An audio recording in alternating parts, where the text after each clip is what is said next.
Մի առավոտ ես նստած էի խոհանոցի սեղանի շուրջը և կերակրում էի փոքրիկիս, ով հիմա 42 տարեկան է, ահա թե որքան վաղուց է սա եղել։ Ես ու Դեյվը վիճաբանություն էինք ունեցել, մենք վիճել էինք և նա գնացել էր աշխատանքի։ Ես բարձրաձայն խոսում էի, քննադատում էի ինքս ինձ և ասում, ճիշտ է, ես հիմար եմ, երբեք ոչինչ ճիշտ չեմ անում, ամեն բանի մեղավորը ես եմ, ես չեմ կարող որևէ ճիշտ բան անել, ես ամեն բան փչացնում եմ, քանիսը եք վատ բաներ խոսում ինքներդ ձեր մասին։ Լավ, ահա թե ինչ կասեմ, վնասակար բաներից մեկը, որ կարող եք անել, ինքներդ ձեր մասին վատ խոսելն է։ Հնարավոր է շատ մարդիկ այդպես են վարվում, բայց դուք չպետք է վատ խոսեք ձեր մասին։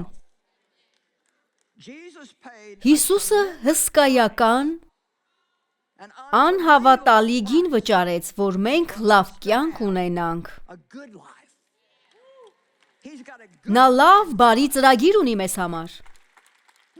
Աստվածաշունչը Եփեսացիների 2:10 ասում է, որ նա նախապես պատրաստեց, նախապես ծրագրեց լավ կյանք մեզ համար, որ մենք քայլենք նրանում։